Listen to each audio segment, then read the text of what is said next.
Alright, this is going to be another Codeforces video editorial, this time for a higher level contest.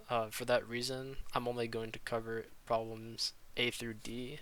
I think there's 8 problems, so up to H. Yeah, I'm only going to do A through D since that's the level of problem where I feel comfortable building the solution and explaining it to anyone watching this. So, CodeTON round 6, contest ID 1870.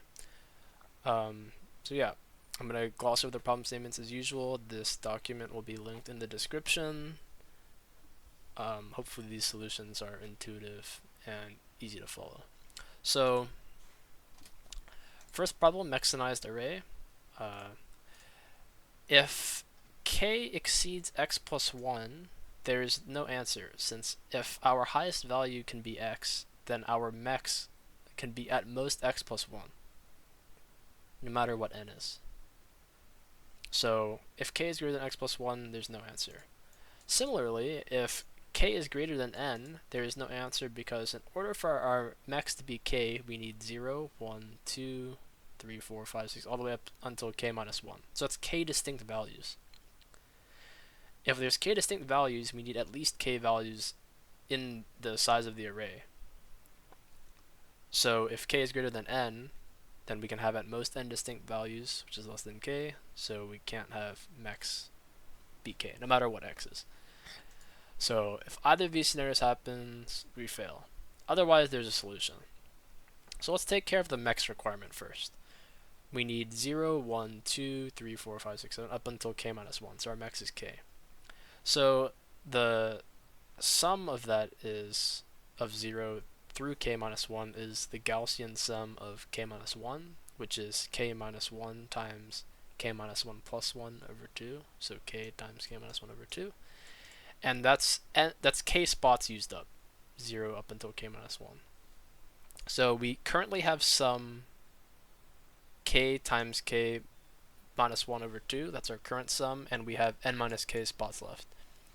So if x equals k, so now we want to maximize the sum. Now that we've taken care of the MEX requirement, we want to maximize our sum. If x equals k, we are not allowed to use x, because then our MEX would be k plus 1. So if x equals k, then we just fill in the rest of our array with x minus 1. So however many spots left we have, fill all those with x minus 1. If x is not k, then we are free to use our maximum value x, fill the rest of the array with x, output our answer. Time it takes is O of 1, since we don't actually build the array, we just compute the total value of the spots. We can do this in constant time. And again, since we don't construct the array, we don't need to store anything, we just compute the sum. So constant space as well, which is nice. Alright, problem B, friendly arrays. Let's first observe that the ith bit in the representation of our final answer, so in x, will be 1 if there is an odd number of elements in A that have this bit set to 1. So in the binary representation of the elements in A. Otherwise it will be 0. If there's an odd number, or if there's an even number of elements in A that have this bit set, then this bit will be set to 0 in our final answer in x. That's just the definition of XOR. It checks parity. So we're going to have two different cases here. If n is even and n is odd, the way in which we construct our answer will be different. So we're going to break this problem up into two cases, if n is even and if n is odd. So let's begin with n is even. When we choose a number b, b sub I, any bit that b sub I has set to 1 will be set to 1 in all elements n, all n elements in A, by definition of bitwise OR. So if, let's say our array is A is 2, 4, 5, and let's say B is 1, 3, 2, whatever. Let's say we choose 1. to perform this operation with from B. That will turn A into, so right now this is 1 0 1 0 0 1 0 1 0 1. So we choose this to use, then A will become 1 1 1 0 1. This will stay 1 0 1. So since B sub I has this bit set, it will set this bit in every number. Oh yes, I said n is even, so let's do like this. So this would become this. So it's set in everything. So that means it's set in every element in A, and there's n elements in A, and n is even, which means x will have this bit set to 0.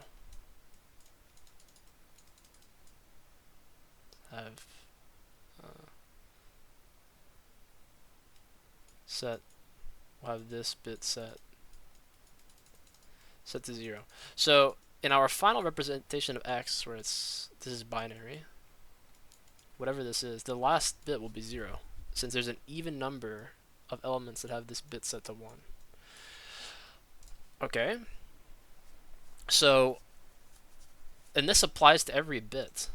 So if by choosing a number, we can set all of its bits in the final answer to 0. In order to get the minimum, if n is even, we should perform this operation with every single number in B in order to activate all these bits. So that means our elements in B collectively have access to this bit and access to the second bit as well with these numbers.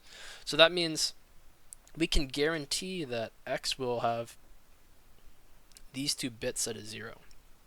And then for this, it depends on A, since we don't have access to those bits in B. So this is how we find the minimum if n is odd, or if n is even. We find the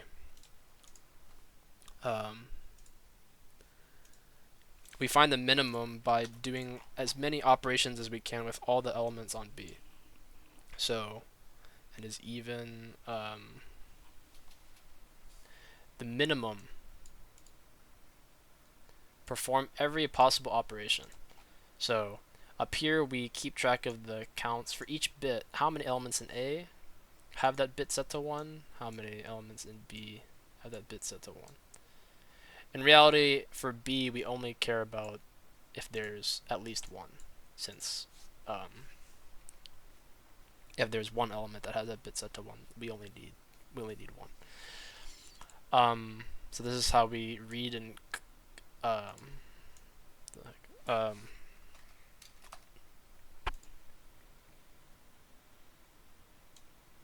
calculate the bit counts. So if n is even, to get the minimum, we perform every possible operation. So if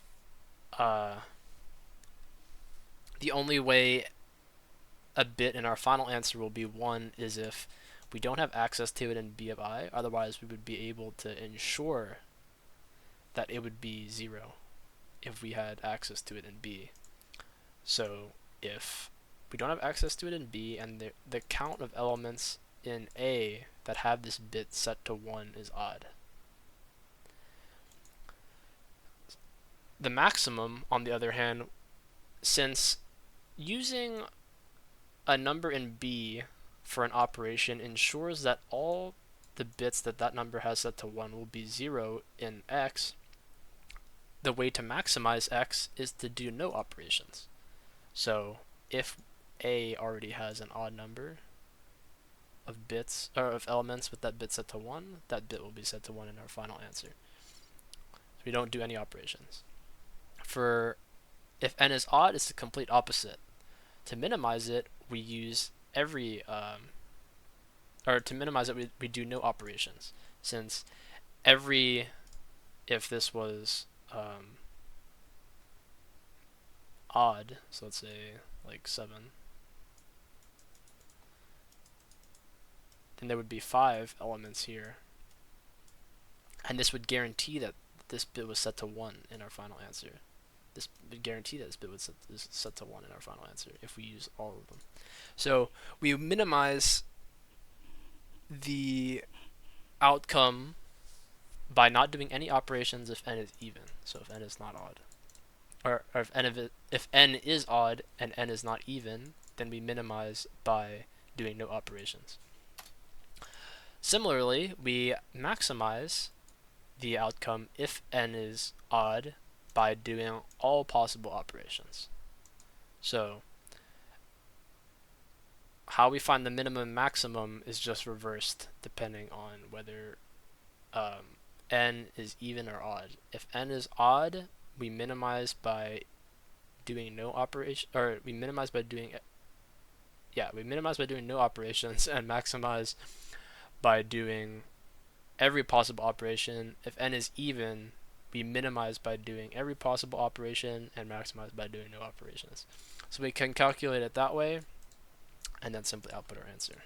Hopefully that was not too confusing. The document goes a little bit more detail, so you can always check that out if you want. Our runtime is n log max value of ai and bi, so that can be up to 10 to the 9. This is because for each element in A and B, we need to extract which bits it has set.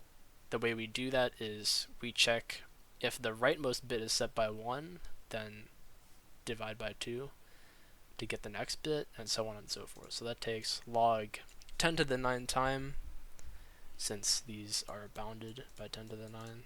So even though this is a constant and the constraints were different, so this was 10 to the 12, 10 to the 18, then this would change. So, and there's n elements in the array. Actually, this should be n plus m.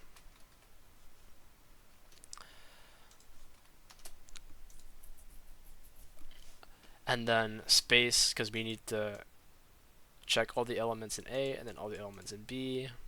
Space log max AI and BI, because our bit counts are based on the number of bits that these numbers can have, not the number of elements in these arrays. Okay, colorful table. So we're given some list, and then this matrix is created from it. First, let's observe that the matrix B is symmetrical along the main diagonal. So the main diagonal in a matrix is so this element is 1 1. So if the column number is increasing to the right and the row number is increasing down, then this is the main diagonal. Or I guess it should be square if it's 1 2 3 4 5 6. So this row does not exist. So this would be the main diagonal. So that means this element equals this element equals this element. You know, it's like a mirror basically. So I won't prove that, but you can work it out according to this rule. So we can just find the leftmost and rightmost occurrence of each number to get S, since S is the side length of the bounding rectangle, and since this is symmetric, the bounding rectangle will always be a square. So there's only one side length we have to worry about S. So to get S, we just need to find the leftmost occurrence and the rightmost occurrence of each number. Since the topmost and the bottommost will have the same indices as the leftmost and rightmost just transposed. So a quick example of that is here. The leftmost and the rightmost are all we care about, because then this is the side length. Because this from here is also the same side length as this. Because every occurrence of each number, the if you transpose its coordinates, it has the same, it also appears there. So you just need to worry about left and right, or you can do top and bottom if you want, but it doesn't really matter. So we can find the leftmost and rightmost occurrence by doing the following. The leftmost occurrence of x will be in column J, where J is the first index in A, such that A sub J is greater than or equal to x. Rightmost is the last index coming, so the first index coming from the right where this condition holds. Why? If A1 is less than x, then x cannot appear in the first row of the first column. So in this example, A1 is 1, which is obviously the minimum possible. So that's why the entire first row and the entire first column, I can't highlight a column, but you see that's all 1s.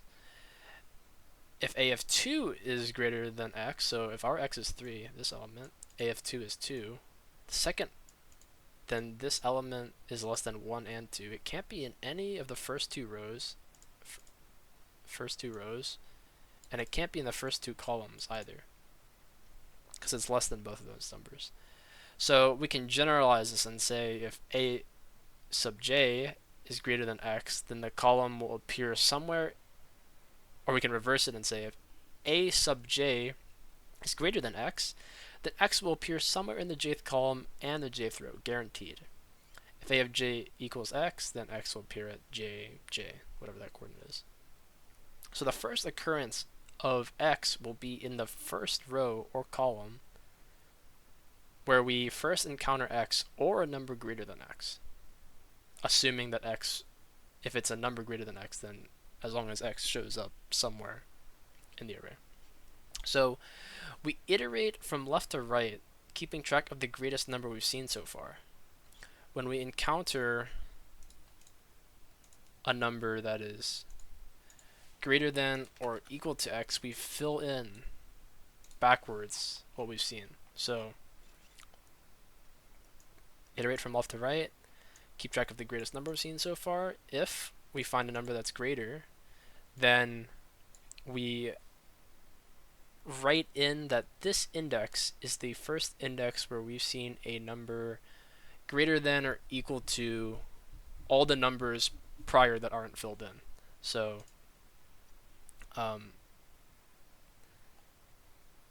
pre here is the pre-I is the first index where we see a number greater than or equal to I. So that's the definition of that. So if we have some list that's like,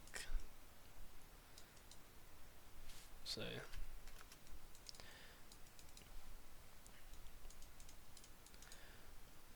so pref 1 is 1, pref 2 is 2. So then we find this 5. Oh, it's bigger. The greatest we've seen so far is 2. So now we see 5 on index 3. So this is 3, but it's also 3 for these two, since 3 and 4 will show up in the third row in the third column. So we go backwards and fill in any empty spots until the last filled spot, because we need to update it for any number that's in between the previous greatest number, which we've seen, which is this, and the new greatest number, which is this. And then we go right to left, same exact process. And then once we have that, we can calculate the side length of the square bounding that number. So by default answer is -1. I just set that as a sentinel value. So if we never saw this number, then the area is obviously 0. Otherwise, the side length, so in the example they give us, if the side length is 3, or if this is the first index, the last index, and this is the first index, so 4 minus 2 is 2, plus 1, so the side length is 3, that means the answer is 6. So side length is 3, they want the width and the height, which are both side lengths. So 3 plus 3 is 6. So this is what the last test case. So for 2 it should be 6. It is. Yeah, so last index, first index plus 1 times 2. And then we just display. So that is O of n runtime, since we traverse the array forwards to get prefix and then backwards to get suffix. And then it is also O of n space, since we store a few arrays that are size n. So the actual array A, our answer array, prefix array, suffix array. So O of n space required. So the last problem that I'll be covering for this contest is D, prefix purchase. So let's refer to upgrading as substituting a purchase of C sub I for some purchase C sub j, where I is less than j. The cost of this is C sub j, C sub I, minus C sub I. And the reason for that is we don't actually do a substitution. We just revert our buy of CI and instead buy something of C of j. I guess that is substituting, but here's our strategy. We want to maximize the number of purchases we do, as every payment increases A sub 1 by 1, and this is the most important value lexicographically. The first element in the array of A is the most important. And no matter what index we purchase at, whether it's this one, or this one, it will always increase the first value. So we want to maximize the number of purchases we do, the total purchases, because that's the count of A sub 1. This is the most important value. So our second priority is we want to maximize this value first, but we also want to maximize this value and this value afterwards if possible. So while the number of purchases is the ultimate priority, a single purchase of C sub I also improves our answer more than a single purchase of C sub j if I is greater than j. So if C sub I is less than or equal to C sub j, there is no reason for us to ever do a purchase of C sub j if I is greater than j. Let's update C to reflect this. So here's what I mean by that. In this example here, buying C sub 1 is 3, but buying C sub j is 2. So if we buy this, we can increment A sub 1 and A sub 2 for the cost of 2. If we buy this, it costs us 3, but we can only increment A sub 1, so we would never buy this. So to reflect this, what we can do is we can update this cost to be 2. Actually, in fact, we would update all these to 1 because this one's even better. We can increment A1, A2, and A3 by 1 for the cost of 1. So we will update the cheapest cost like that. Now, so the way we actually do this is we iterate backwards over here. We keep track of the cheapest one, and if the price ever goes up, then we just update it with the cheapest that we've seen so far. So go backwards, keep track of cheapest. If something is greater than the cheapest, then update it to the cheapest. Otherwise, the new cheapest is whatever we just see. Okay, now it's time to buy. First, we spend all our money on as many of this first element as we can. So if we do it here, the price is now 1. We spent all our money on that. That way we maximize this index. Let's say if we don't have any money left over, we're done. But if we have a little bit left over money, we can substitute some of these purchases for these purchases. So in this example, we spend all of our money on this. So we would have 2 of these. So let me draw an example here. We would have we get 2 of these, and then we have 1 coin left over. But with 1 coin left over, we could have bought one of these instead of buying 2 of these, we buy 1 of each, which is the optimal number, since with these purchases, our A would look like this. With these purchases, our A would look like this. So this is actually optimal. So this is what I meant by substituting. By substituting one of these purchases for this purchase, it costs us 1. It only costs us 1 because if we quote unquote sell this back, we get 3, and then we spend 4 to get this one. So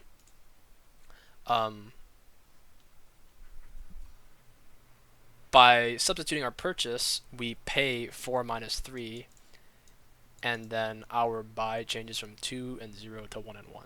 So how we represent that in here is like this. We buy as many as we can initially, so on the first index. This is the cost of an upgrade. If the cost is 0, so it's possible that 2 consecutive indices will cost the same, then we can upgrade all of them for free. So we just sell all our ones from the previous one and then upgrade all of them. Otherwise, we can increment up to the number of previous purchases we have. So if we have 2 and 0, disregarding the money, we can't upgrade 3 of these. Like, we can't go like to this because we only had 2.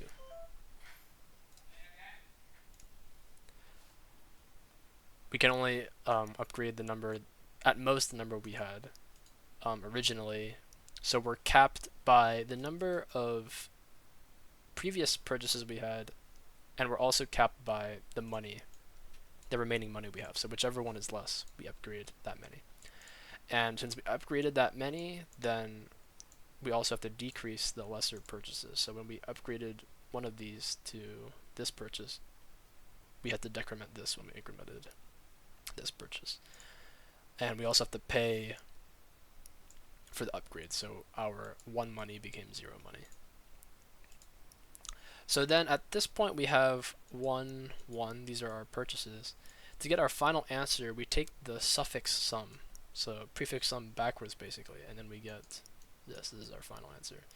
And this suffix sum is a consequence of the problem statement where we say we increment A of j for every j that is less than or greater to I. So you can work that out and convince yourself that that's the case, but that this is purely a product of the problem statement and how A of j is generated from your purchases. Then we simply display this. So it takes O of n time. We traverse C a few times. 1 when we update the prices. So if there's a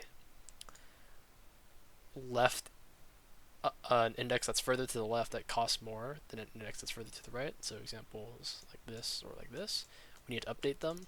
So we traverse C 1 time for that, and we also traverse C another time when we actually spend our money and upgrade our purchases. So O of n time, it's also O of n space, since we keep track of our purchases and the array of prices C. So that's also O of n time. So that concludes the problems that I'll be covering for this. Even though it was just the first 4 problems of the contest, I hope these solutions were helpful. I'm still going to be making Codeforces editorials for lower level contests, but in the future, as I personally improve, hopefully I can make more videos for these higher level contests and cover more of the problems. This document will be linked in the description as usual, and it will also have all my Codeforces submissions as well. If you have a question, you can leave it in the comments or send me a message directly on Codeforces. So hopefully this was helpful, and I'll see you in the next one.